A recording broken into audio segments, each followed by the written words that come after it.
A gente teve aí outras convocações, tá? Que foram meio questionadas. Eu mesmo falei muito da do Alexandro, gente. Que não tem outro, eu sei que não tem.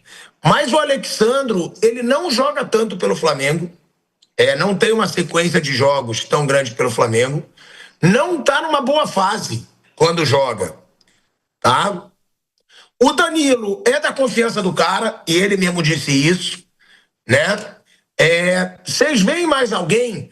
Eu queria saber também de vocês, eu pergunto até primeiro pro Flávio, depois pro Mauro, o Everton. Porque o Everton eu achei muito feliz a escolha do Ancelotti, tá? Muito mesmo. Eu nunca achei o Hugo Souza um goleiro preparado para a seleção brasileira. É bom goleiro? É bom goleiro. Hoje o Hugo é um bom goleiro no Corinthians, mas não é um cara que me passa segurança para uma seleção brasileira. No Flamengo, ele falhava muito e mostrou até uma fraqueza mental naquele Flamengo. Depois ele cresce, principalmente na volta para o Corinthians. Acho que passa um crescimento psicológico muito grande. É muito mais preparado e maduro hoje no Corinthians que no Flamengo, mas ele continua tendo falhas, o Hugo Souza. Ele continua, às vezes, parecendo meio inseguro, minha opinião. Então, eu acho que o Everton é mais goleiro que o Hugo Souza, tá? E eu acho que o Everton tem a experiência de seleção brasileira.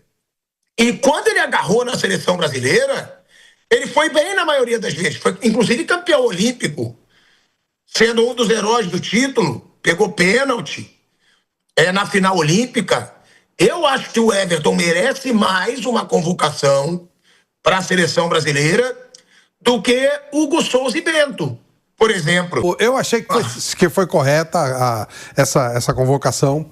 A gente falava aqui muito até do Fábio, né, que não estava na lista, porque o Bento demonstrou total insegurança nos últimos jogos. O Hugo Souza também, muito irregular nas partidas que disputou, e a gente cobrava um goleiro mais experiente. Fora que o Ederson vive um momento terrível, você não sabe exatamente se pode contar com ele. Aí você ficaria praticamente com o Alisson, e se o Alisson não jogar, você ia depender de um garoto com insegurança. O Everton já disputou uma Copa, o Everton ele tem uma rodagem, né? Um goleiro muito importante, e não sentiria. Quer dizer, claro, uma Copa é uma Copa, mas se ele tiver que jogar, é diferente. Eu acho que a reação dele deve ser mais positiva do que seriam desses outros dois jogadores que estavam sendo cogitados. Para mim, correta a convocação do Everton. Achei perfeita. A gente falava em Fábio, estava o Everton na lista, acho que foi uma opção bem correta essa. Eu faria também. Mauro César Pereira, você já questionou algumas vezes aqui o Hugo Souza na seleção brasileira, né? Eu também não acho o Hugo Souza ainda preparado para uma seleção. O Bento, meu Deus, praticamente jogou fora a chance dele, com falhas grotescas em jogos decisivos, né, na Arábia Saudita. Eu gosto da escolha do Everton. Deixaria entre o Everton e Fábio, inclusive, pelo que o Fábio ainda agarra e sendo experiente. Você gostou, Mauro? E outra, que você citou, mas não se aprofundou, e eu te pergunto, os jogadores do Flamengo, né, que foram convocados, Danilo não é titular absoluto no Flamengo. Alexandro é titular, mas joga pouco e não está em boa fase. E aí o Léo Pereira, que eu acho um monstro na defesa do Flamengo, e o Paquetá, os 4 convocados, se você acha que algum não merecia a convocação do Ancelotti, Mauro.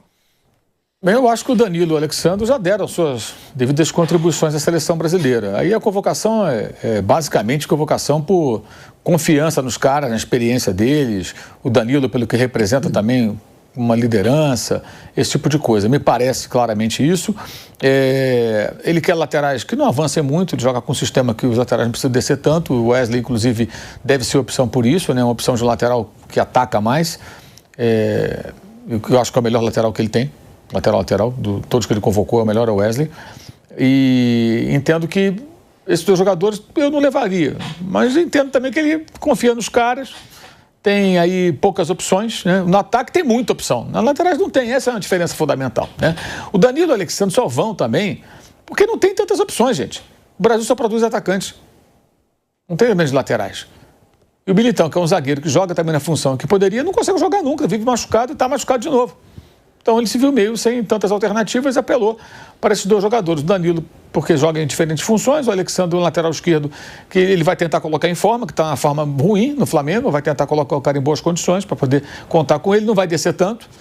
Vai ser um jogador mais para formar na linha defensiva, sem tanta preocupação em atacar, de trabalhar ali atacando o corredor toda hora, né? O Paquetá, eu acho que é normal, convocação, acho que ele tem nível para jogar. Como outros jogadores de meio poderiam estar, se ele tivesse levado menos atacantes, um pouco mais de meio-campistas. O Gerson poderia estar na Copa do Mundo, por exemplo? Poderia. O Gerson é um ótimo jogador. E o Léo Pereira é um bom zagueiro, entre outros que tem por aí, para compor o elenco, eu não vejo nenhum problema, não. Eu acho que o Léo Pereira é muito bom zagueiro. E ele testou, gostou. Aliás, o gol mesmo no domingo foi um ótimo passe do Léo Pereira, né? Que originou a jogada com o Bruno Henrique e o gol do Pedro empatando o jogo contra o Atlético no Paraná. Acho normal. Os laterais, os mais velhos, eu pessoalmente não levaria. Mas entendo também que ele não tem grandes opções. Essa é uma diferença fundamental. Quando fala, ele vai levar o Danilo, o Alexandre e o Neymar. O Neymar, ele é convocado numa região do campo que tem várias opções. Eu falei aqui dos números do João Pedro, o destaque dele na Europa, ele que ficou de fora. Qual lateral brasileiro, direito ou esquerdo, no lugar do Danilo ou do Alexandre, que tá nesse patamar? Não tem. Não tem. Essa é a diferença fundamental. Enfim, é só pensar um pouquinho. Repito, eu não levaria os dois. Aliás, o Flamengo tem 9 jogadores convocados, né? É muita coisa. Ô, Mauro, e do goleiro também, né? Do Hugo Souza. E outra... O lateral esquerdo não tem mesmo, né? Eu até fiquei pensando ontem, não tem nome nenhum. Teria algum nome, na opinião de vocês, que poderia ser convocado? Eu cheguei a pensar algum tempo atrás que ele fosse, quem sabe, dar uma chance a mais para o Lucas Perry. Eu acho que todos os goleiros do Brasil estão em uma fase. O Alisson não joga, o Ederson, pelo amor de Deus. Lateral esquerdo. Oi? Lateral esquerdo. Desculpa, eu tinha entendido o goleiro. Não, é que lateral esquerdo ele tentou também o Wanderson, que acabou se contundindo, né? Então, realmente, a oferta é muito escassa. Eu acho que o...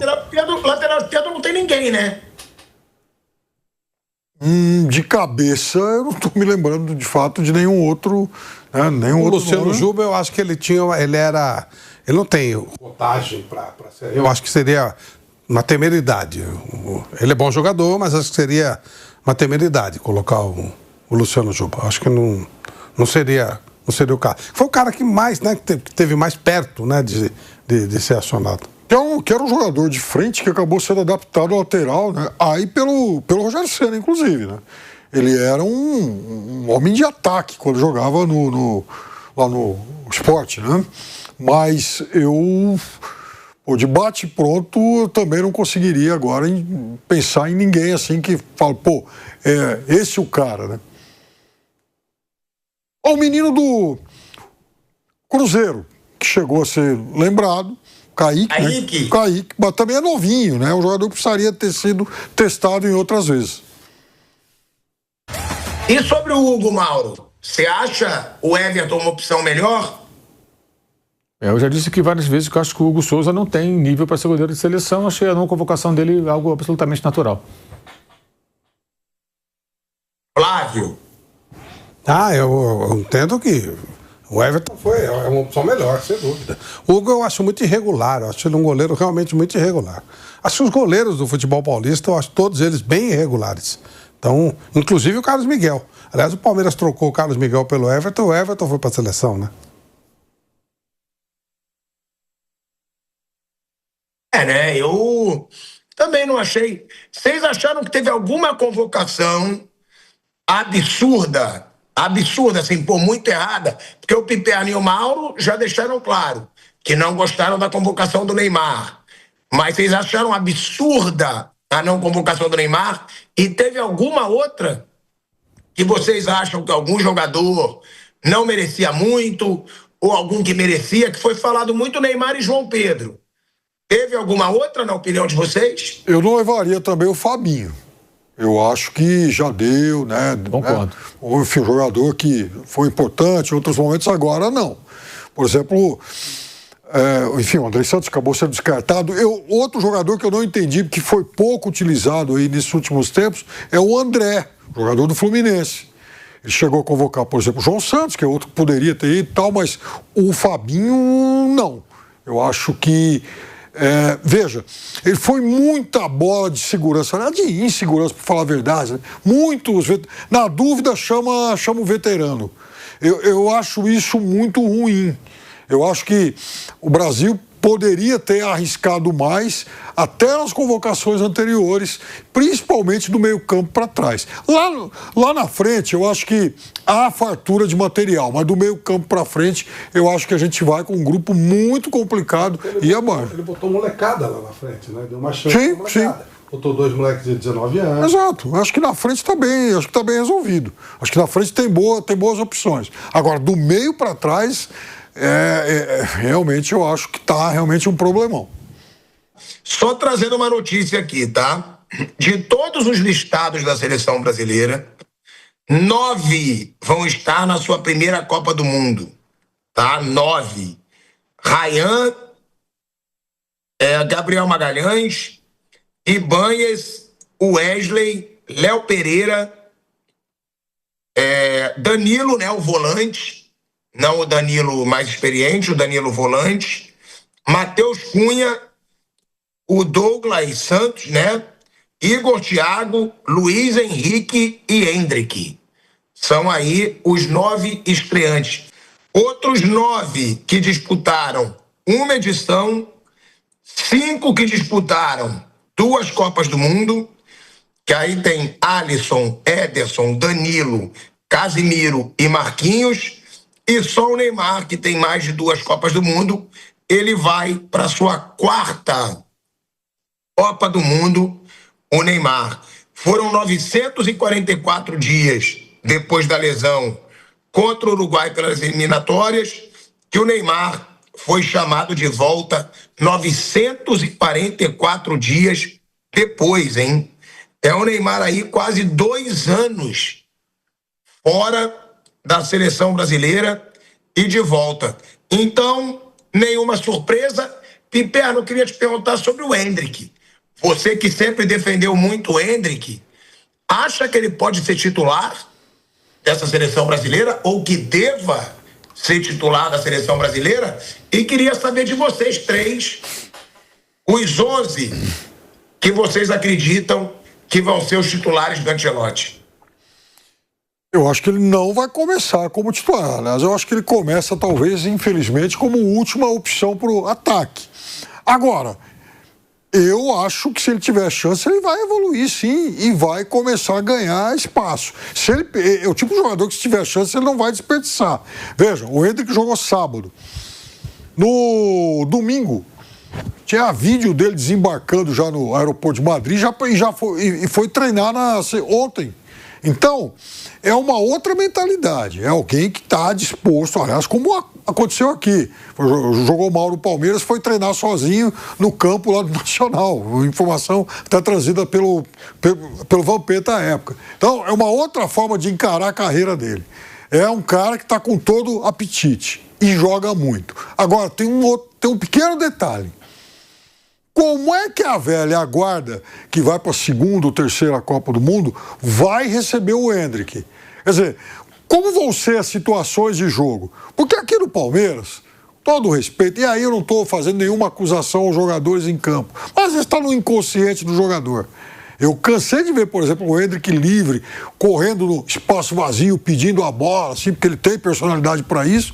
Aí o jogador veterano olhava e tal, preferia passar para um outro veterano em quem ele confiava mais. Será que na seleção ele vai ter que lidar com esse tipo de dúvida também? Então é um outro questionamento que a gente vai ter que fazer ao longo do tempo. Agora, eu acho que ele tem toda a condição, sim, de fazer uma boa Copa do Mundo, se for bem utilizado. Os 11 titulares, Piperno. Bom, vai, do que tá aí, então. Alisson, Wesley, o Marquinhos, Gabriel Magalhães e o Douglas Santos, Casimiro, Bruno Guimarães e Paquetá, Rafinha, o Matheus Cunha e o Vinícius para começar a Copa. Mauro César Pereira, qual você acha que vai ser a escalação do Ancelotti? Eu não tenho a menor ideia. Até lá, muita coisa vai acontecer. A sua, qual seria? A minha, deixa eu ver aqui, até escalei mais cedo para um colega que me pediu. Eu vou ler aqui para não falar, não cair em contradição. Deixa eu achar aqui, tá aqui. Alisson, Wesley, Marquinhos, Gabriel, Alexandro, por falta de opção, já que vai ele, né? Casemiro, Bruno Guimarães e Paquetá, Rafinha, Matheus Cunha e Vinícius. Eu acho que vai ser muito perto disso, Flávio. Eu botaria tudo igual aí o que disse o Mauro, eu concordo, eu acho que o Douglas não vai ser titular do Alexandro, eu acho que o Alexandro vai ser o titular, eu acho que Alisson, que tá há muito tempo machucado, hein? É bom a gente ficar ligado nisso. Será que o Alisson vai chegar com ritmo de jogo, né, na Copa do Mundo? Mas eu acho que é o titular absoluto. Alisson, Wesley. Tem muita gente achando que o Wesley pode ser colocado na esquerda. Não. E ele botar o Danilo na direita. Não creio. É o quê? Eu não creio. O Wesley joga como ala lá no time lá da Roma. Outro sistema, não sei não. Ele pode entender que porque o Wesley pode ser um cara versátil para jogar nas duas, mas ele convocou o Douglas para a esquerda, né? Não faz muito sentido, não. Eu também acho que o Wesley vai jogar de lateral direita. Eu boto Alisson, Wesley, Marquinhos, Gabriel Magalhães e Alexandro, Casemiro, Bruno Guimarães, aí que eu mudaria. É a única coisa que eu mudaria, né, na do Mauro. Eu acho que vai ser Casemiro, Bruno Guimarães e Matheus Cunha. E aí eu acho que na frente ele vai botar Vinícius Júnior, Rafinha e mais algum centralizado que eu vou arriscar o Luiz Henrique. Tá flutuando ali. Eu acho que o Paquetá, a princípio, seria banco. Mas eu acho. E aí eu acho que o meio-campo seria Casemiro, Bruno Guimarães e Matheus Cunha, que ele gostou muito do Matheus Cunha nessa posição, até pela disciplina tática dele. Foi bem contra a Croácia, o Matheus Cunha nessa posição. E aí, Vinícius Júnior, Rafinha e Luiz Henrique. Flávio, qual você acha que vai ser a escalação? Alisson Ibanhes, Gabriel Magalhães, Marquinhos e Douglas Santos, Casemiro, Bruno Guimarães e Paquetá, Rafinha, Matheus Cunha e Vinícius Júnior. Olha aí, ó. Então, a base é mais ou menos essa. Só o Flávio acha que o Ibanhes vai ser titular, né? Eu duvido muito, eu acho que o Ancelotti gostou muito do Wesley, tá? Isso é uma coisa que eu sei. O Wesley agradou muito o Ancelotti. Então eu acho que com a saída do Militão, que sim, o Militão era o favorito, né, para essa vaga na lateral direita, eu acho que o Wesley joga, até porque está num excelente momento, né, Piperno? Sim, aí que tá. Eu acho que, veja, em todas as seleções que a gente escalou aqui, as dúvidas são sempre em relação às laterais, né? O que mostra a vulnerabilidade do Brasil nesse setor. E aliás, da Argentina também. Enfim, a Argentina, inclusive, tem o Montiel que está contundido, que não sabe se vai poder ser convocado ou não. São duas seleções que realmente têm problemas nesse sentido parecidos. Agora, de novo, uma safra em que o Brasil revelou pouca gente para jogar nesse setor. Né? Eu acho que os laterais estão complicados no mundo inteiro. E sabe por que eu acho que ele vai optar pelo Ibanhes? Porque o Wesley é muito ofensivo. Eu acho que ele vai querer ele vai ter dois jogadores bem abertos, Rafinha e Vinícius, e ele vai proteger mais ali. O Wesley, eu acho ótimo, ele é um jogador maravilhoso. Acho que ele vai entrar como uma opção para tentar abrir defesa, se a coisa estiver complicada. Mas para começar, eu acho que ele vai segurar ali atrás. É que aí, Flávio, ele já tem a opção de começar com o lateral esquerdo mais defensivo, né? No caso, o Douglas Santos. Eu não me surpreenderia se ele começasse com dois defensivos. Essa é uma boa questão. Ele libera bem os caras, né? Pelo lado. Não, se ele imaginar... Jogar com 3 zagueiros, impossível, né? Não, acho que não. Agora, uma coisa, Pilhador, em cima disso que o Flávio falou. Vamos imaginar, então, que ele adote uma defesa mais cautelosa com esses dois laterais um pouco mais marcadores. Aí eu acho possível ele voltar a adotar a ideia que ele já trabalhou de jogar com o Matheus Cunha e mais um jogador central, que é o que ele fez muitas vezes agora. Que se o Neymar for jogar, aí, vai ser ali. Exatamente. Se o Neymar for jogar, ele vai botar dentro da área. Falou. Ofensivo. Um atacante bem dentro da área, lá perto do gol. E o Matheus Cunha, nesse caso, funcionar como meia, ocupando a vaga que a gente aqui imaginou que pudesse ser do Paquetá. Né? A base deve ser mais ou menos a mesma de todo mundo. Eu acho que tem muito essa dúvida se o Paquetá vai ou não ser titular.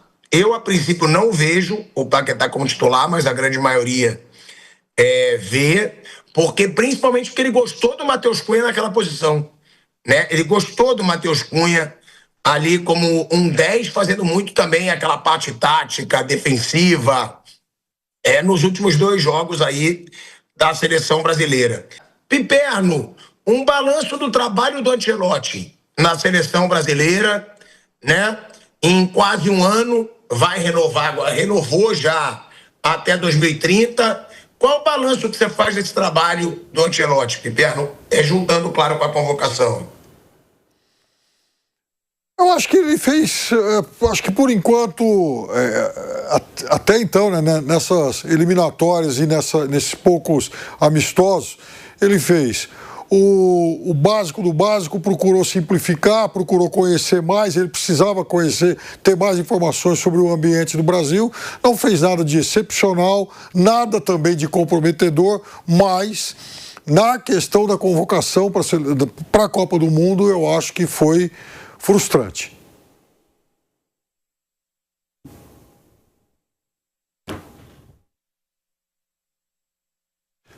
Bom, Mauro, sua opinião sobre essa pergunta que o Pilato fez sobre um balanço do Ancelotti, se você teria qual a sua opinião nesse momento?